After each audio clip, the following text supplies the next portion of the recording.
This is the Mathematics Education Podcast from mathedpodcast.com.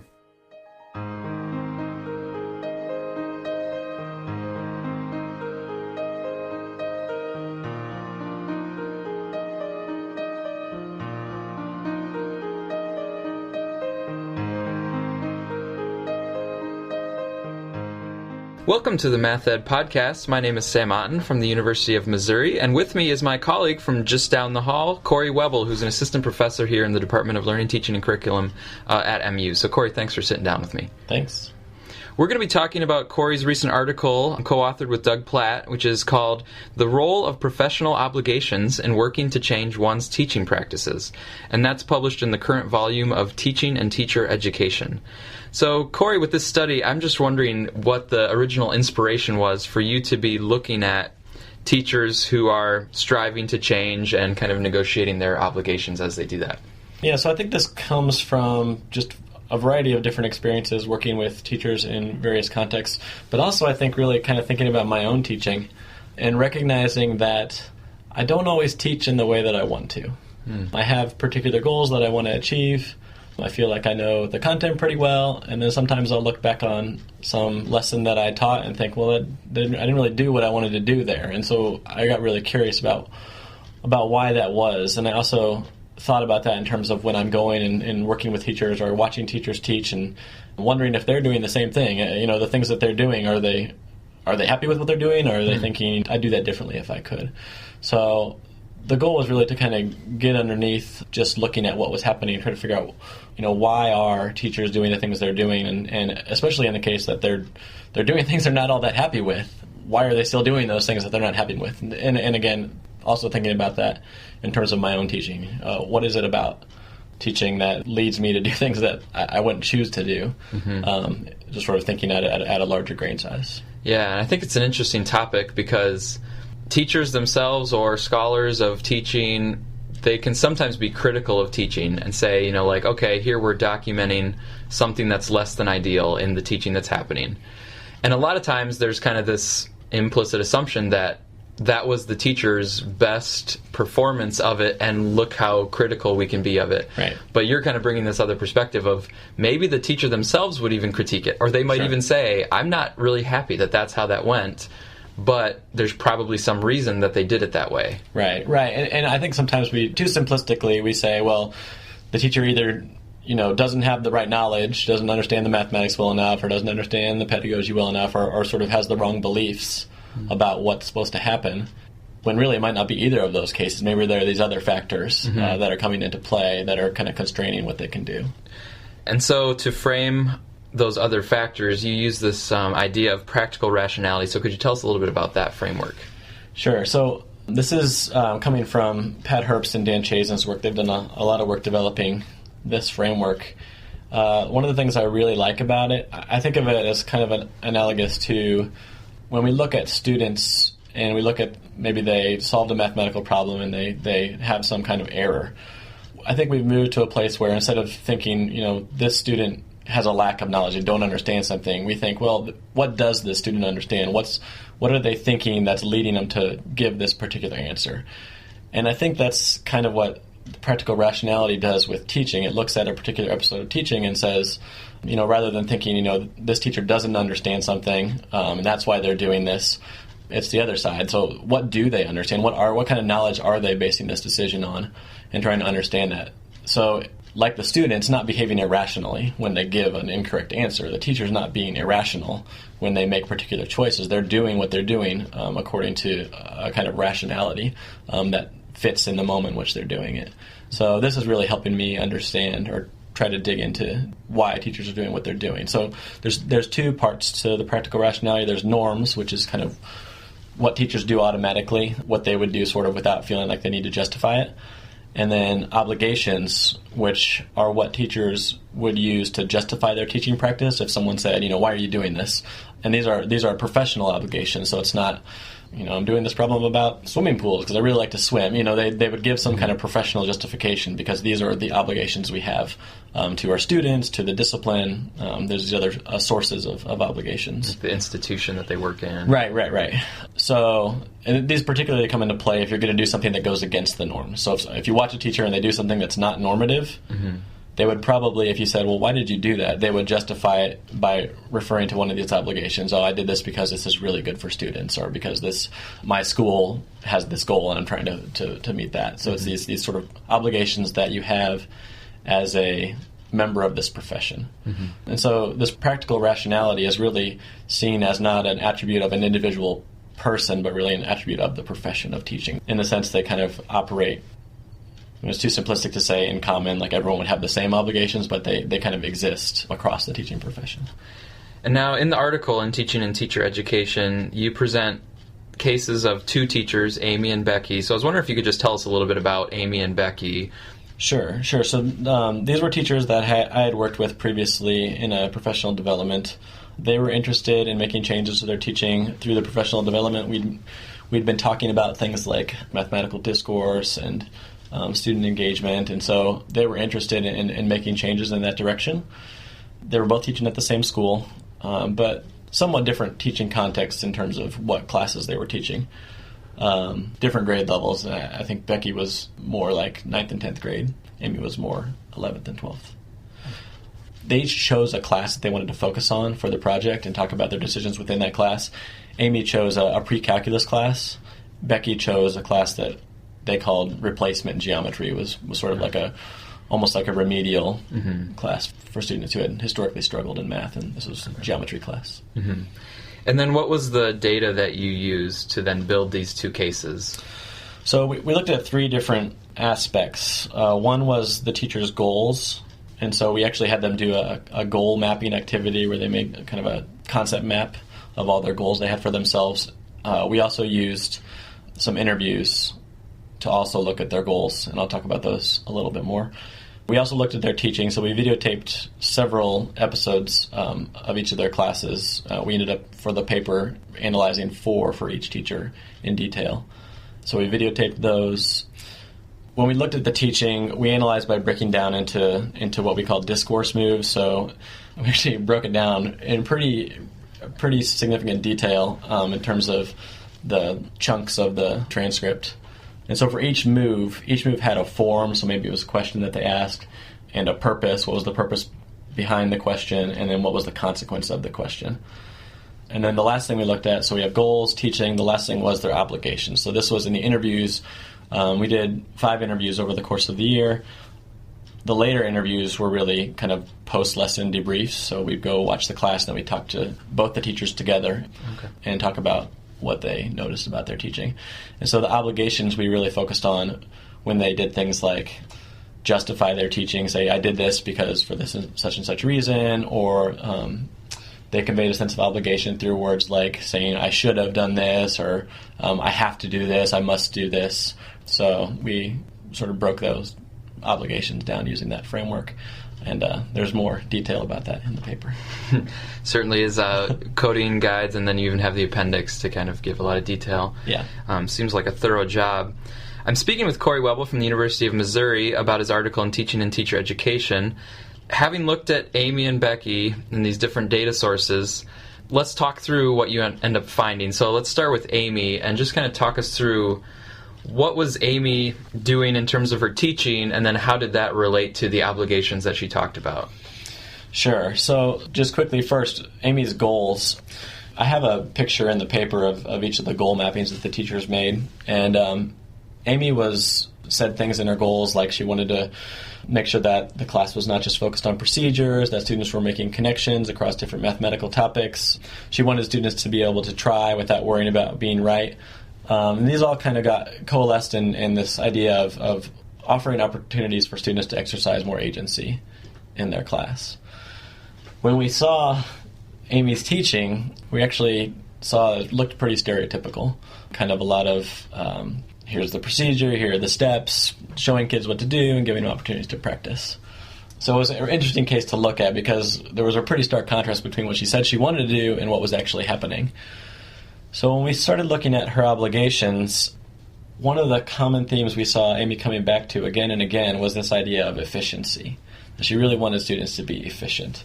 So she told this story about how she started out the class showing students how to draw a triangle and use the sort of definitions of the trig functions to solve some problems. And then later in the semester, she was asking them to use these identities to solve them symbolically, and the students were really resistant to this. And she was frustrated because they were relying on these methods that she thought were inefficient. And she's like, I have to move them forward from just this drawing a triangle. They shouldn't have to draw a triangle every time they want to solve one of these things. They should use these more efficient methods. Later on, she said, this is a quote I put in the paper, "I don't want them to do it that way," referring to what she thought was of an inefficient method. "I don't want them to do it that way because I talked to them about the fact that mathematicians are lazy and we want efficiency." We saw this as a disciplinary obligation, that this is what part of mathematics is to be able to do things in an efficient way and to come up with and use efficient methods. That's part of, for her, what it means to be proficient in mathematics. So for her, that was sort of an obligation that's guiding her. And so she used that when she's justifying, this is why I encourage them to use this symbolic strategy, because I want them to move in this direction to be more efficient.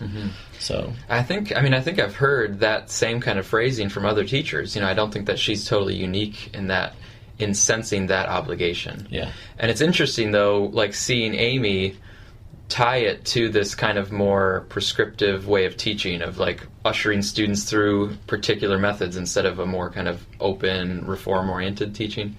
Right. And you could see her frustration at the fact that she really wanted them to sort of opt to choose this more efficient method on their own. But when they didn't do it, she felt like she had this obligation to say, you really should use this more efficient method.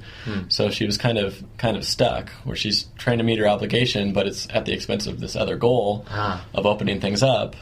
So she's kind of got these two things that are fighting against each other, and she's got to choose one over the other. Right. And then there's Becky as well, presented in the article. So I was wondering if you could kind of talk us through some of the main features of Becky's case. Sure. Becky's goals were similar to Amy's. She said things like she wanted the teacher and the students, so herself and her students, to sort of have blended roles. She didn't want to be always asking the questions and them answering the questions. She wanted them to be asking questions too, and her to be answering. She wanted sort of this blended role. And again, she said things like wanted them to be able to do things on their own. She talked about not giving them all the information that they need at the beginning of an activity. One activity, she didn't give them grid paper to do a task, and then she was talking about she wanted them to decide that they wanted this grid paper and decide that they needed a better tool to use. And so she was trying to sort of promote agency on their part to take more control over their own learning. So when we look at Becky's teaching, we see that she looks a little bit more open than Amy.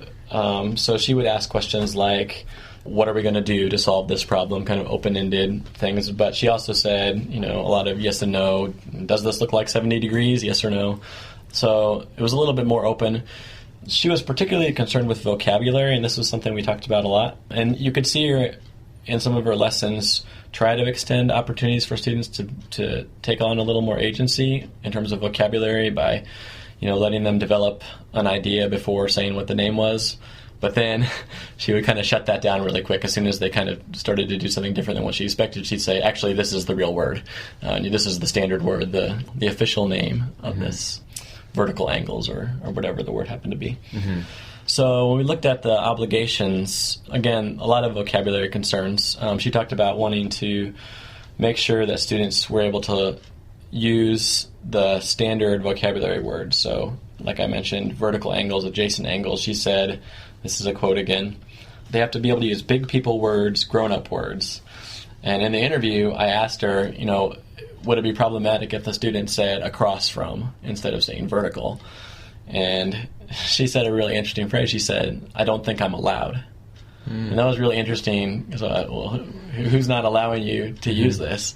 And so she went on and elaborated and said, I don't want to let go of those vocabulary words. They have to have words. They can't just say across from. They need to be able to use these words. And very emphatic about this need to and have to, which is something we really picked up on in the coding.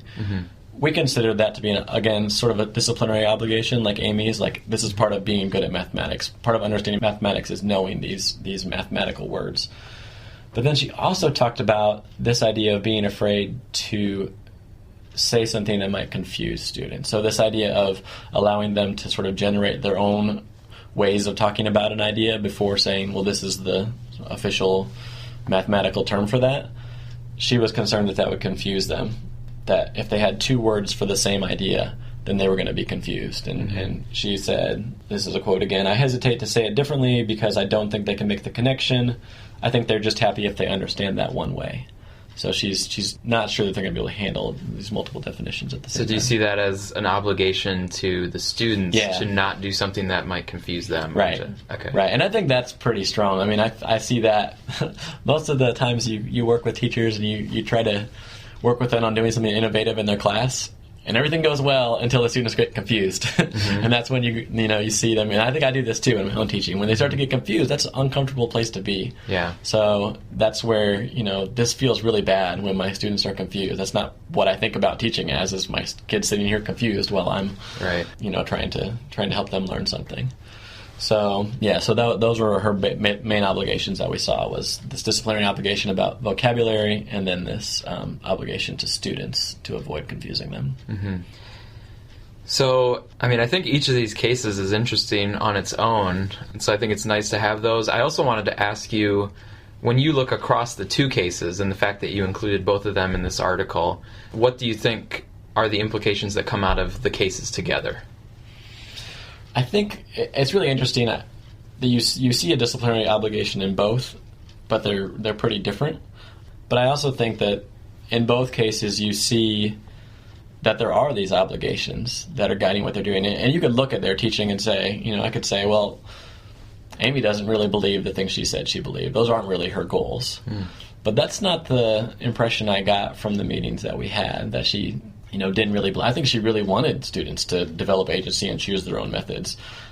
She just, in the moment, it was important for her that they, develop this efficiency. The tension that they both experienced was pretty evident, and they were both actually kind of frustrated at the end of our time. I remember we reflected and we thought, well, what did you think about your goals you set for the end of the year? And they're both saying, I'm really frustrated that I wasn't able to do what I wanted to do. So that tells me that it wasn't a problem about their beliefs. And I don't really think there was a problem with their sort of math knowledge either. So it just highlighted to me that the role of these obligations and how powerful they are. And another thing that we talk about in the paper is these obligations seem to be pretty core to how teachers view their jobs. It's part of their professional identity. So we sort of questioned whether or not it's feasible or even something one should try to do is try to help change these obligations. So one of the things we talked about was maybe instead of trying to change the obligation directly, you could help teachers recognize it and think about it a little bit differently. So, for example, for Becky, to say to her, it's okay that your kids are confused. I don't know how well that's going to go over, because that's such a strong part of what she considered to be, her role as a teacher. But one thing that she did talk about was that she keeps repeating the same explanation over and over again, and her kids are still really confused. So that was something we thought we could sort of highlight and say, okay, your current practice is this. Yeah. And what's happening? Making something singular doesn't necessarily avoid all confusion. Right. And therefore, having multiple ideas does not necessarily guarantee confusion. Right. Well, right. So the idea was that I don't think there's any way to avoid the fact that kids are going to be confused. You can try to spell it out for them and tell them exactly what to do, which seems like it's not going to be confusing, but what happens is they're still confused. So what we sort of put forward as a hypothesis is that this could help a teacher, this kind of an approach, saying, okay, well, what's happening with your current practice and how does that sort of fit with your obligations, could help a teacher like Becky recognize that, well, actually they're confused no matter what. So are there ways to be confused that are more productive than other ways? And then we can start thinking about that. So I'm not able to meet this obligation to not confuse kids at all. But maybe I can meet the obligation in a larger sense, in a way that I provide them opportunities to learn so that they come out at the end understanding more. So there's sort of confusion in the moment, and then there's confusion in the long term. Right. And so if you have to choose between those, I don't know, one would think that, confusion in the moment's okay as long as I come out understanding something better in the end. Yeah. Or my obligation is not to avoid confusion. My obligation is to be a guide for the students through the confusion and come out the other side, kind of like you're saying. Yeah. Right, exactly. So rather than saying directly, it's okay for kids to be confused, giving them experiences, like you said, where, sort of I can modify that. Like, yes, I don't want them confused at the end. Right. But maybe in order to get to that place, they have to go through some confusion to get to that place where they resolve that confusion at the end. Yeah, and so using potential contradictions between goals and the obligations as a site to do this clarification or to do this reframing or something like that. Right. So it's sort of like thinking of the obligation rather than a constraint, but thinking of it as an affordance. So here's this obligation that a teacher has. How can I sort of spin that into something that helps them be more reflective about their practice? So that's a powerful idea that I want to keep thinking about. And what are some opportunities for thinking about, especially these really powerful obligations that seem to be guiding a lot of decisions? What's a way to turn those into an affordance for change?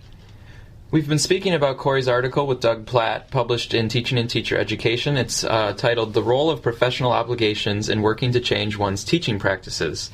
Corey, I want to ask you one more question before I let you go. So back in episode 1302, when you were first on the podcast, I asked you about your alternative career. This time I want to ask you something different. What is your favorite musical? So I think I have to say Wicked. Because as you know, my wife was on tour with Wicked for almost a year while I was in grad school. So I've seen that show more than 20 times, and actually it's probably one of the only shows that you can see that many times without it getting really old. So I do enjoy that one. I like a lot of different musicals, actually. Next to Normal is one of my favorites, sort of more modern take. It's a really good one. And then I really like the old classics too. My daughter is 2 years old right now and really likes The Music Man. Is her favorite. So she knows a lot of the songs already. So. Yeah, that's a fun one. My younger brother was actually the lead in Music Man, like in the high school production of it back in my hometown. So I think you and I both were Sky Masterson. Yeah, this is a funny thing we realized when Corey came to the University of Missouri. We were talking, we realized we were both in Guys and Dolls in high school, and then we realized we were both Sky Masterson in Guys and Dolls in high school. So we'll have to get together and do like a Sky Masterson off or something. That's right. Well, thanks so much for taking the time here to stop over and talk about this article. I really enjoyed it. Yeah, thanks a lot, Sam.